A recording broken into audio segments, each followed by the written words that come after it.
Hello, everybody. This is JM, and welcome to the 21st episode.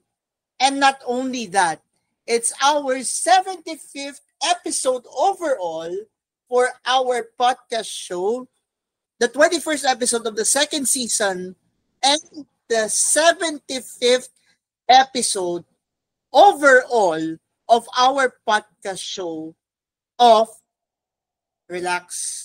Si Lord at ang mga santo ang bahala sa atin. Yes, we are now diving into our Diamond episode as we unpack the readings for today on the Monday of the third week of Lent and the eve of the Feast of the Annunciation. Again, welcome to the 21st episode of the second season and the 75th episode overall of the podcast show na Relax. Si Lord at ang mga santo ang bahala sa atin.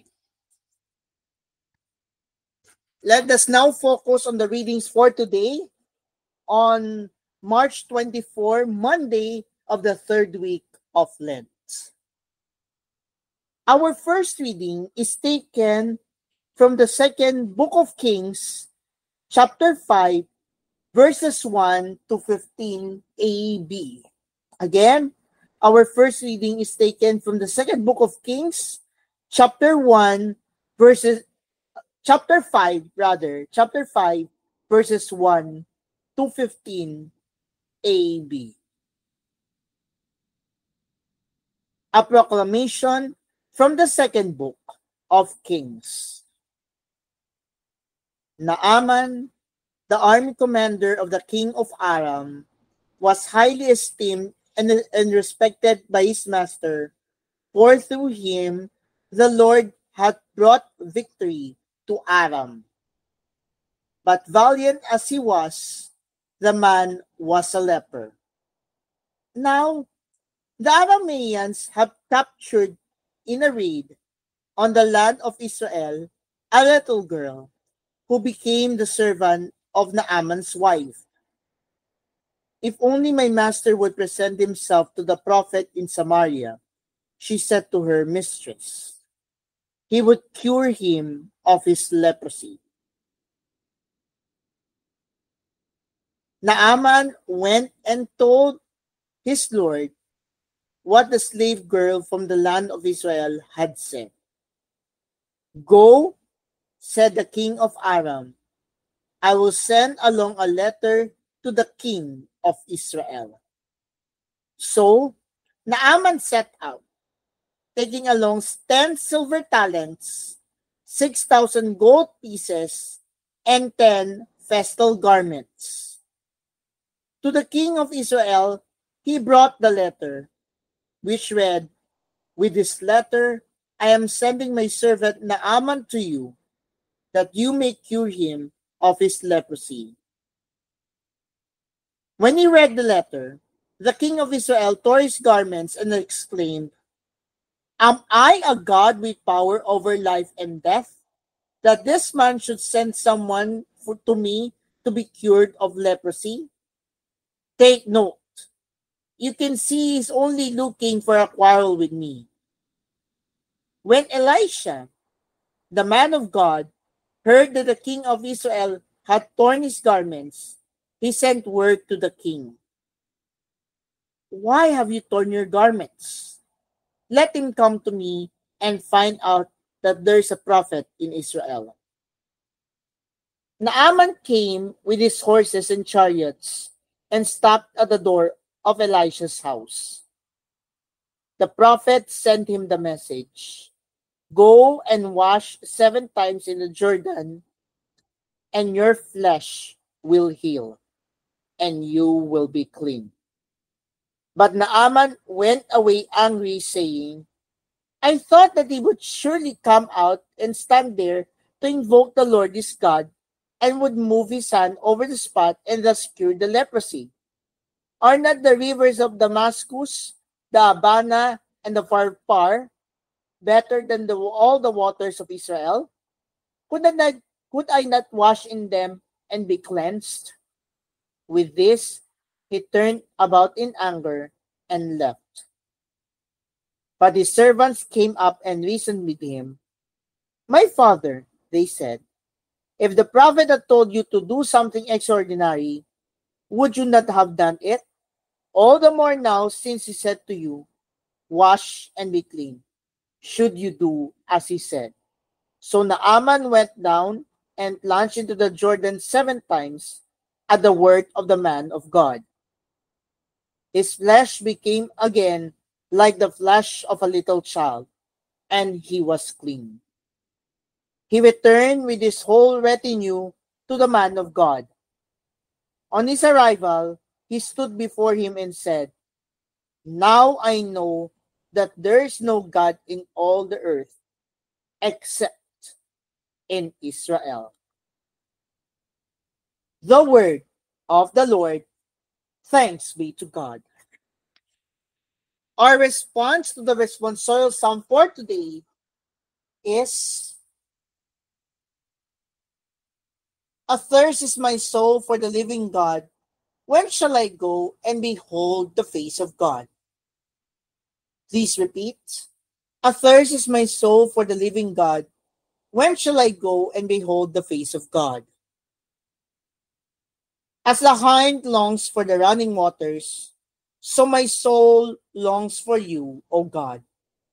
Response. Athirst is my soul for the living God. When shall I go and behold the face of God? Athirst is my soul for God, the living God. When shall I go and behold the face of God? Athirst is my soul for the living God. When shall I go and behold the face of God? Send forth your light and your fidelity. They shall lead me on and bring me to your holy mountain, to your dwelling place. Athirst is my soul for the living God. When shall I go and behold the face of God? Then will I go into the altar of God, the God of my gladness and joy. Then will I give you thanks upon the harp, O God, my God. Athirst is my soul for the living God. When shall I go and behold the face of God? I hope in the Lord. I trust in his word. With him there is kindness and plenteous redemption. Now let's turn into the gospel for today, and is taken from the Gospel of Luke, chapter 4, verses 24 to again. Our gospel for today is taken from the Gospel of Luke, chapter 4, verses 24 to 30. A proclamation from the Holy Gospel according to Saint Luke. Glory to you, O Lord. Jesus said to the people in the synagogue at Nazareth, amen, I say to you, no prophet is accepted in his own native place. Indeed, I tell you, there were many widows in Israel in the days of Elijah, when the sky was closed for 3.5 years, and a severe famine spread over the entire land. It was to none of this that Elijah was sent, but only to a widow in Zarephath, in the land of Sidon. Again, there were many lepers in Israel during the time of Elisha the prophet, yet not one of them was cleansed, but only Naaman the Syrian. When the people in the synagogue heard this, they were all filled with fury. They rose up, drove him out of the town, and led him to the brow of the hill on which their town had been built, to hurl him down headlong. But he passed through the midst of them and went away. My dear friends, my fellow relaxers, this is the good news of our salvation. Praise to you, Lord Jesus Christ. Now let's listen to the reflection for today according to pang-araw-araw na paghahawan tungo sa liwanag ng salita ng Diyos. Sa gitna ng pagsubok at buhay, sa gitna ng pagsubok sa buhay, paano mo ito hinaharap? Talagang sinasabi ko, walang propetang katanggap-tanggap sa sarili niyang bayan. Isa pang tanong, paano hinarap ni Jesus ang nagagalit sa kanya? Pinapaalala ni Jesus sa kanila ang ginawa ni Elias sa babaeng balo ng Serepta at Eliseo kay Naaman ng Syriano, kung saan ipinapakita ng lahat ng mga propeta ay tinatanggap lamang sa kanyang sariling bayan. Nang marinig ito, nais nilang patayin si Jesus, ngunit tumaan siya sa gitna nila at umalis. Dapat nating harapin ang mga pagsubok ng buhay ng may talino at katatagan ng puso.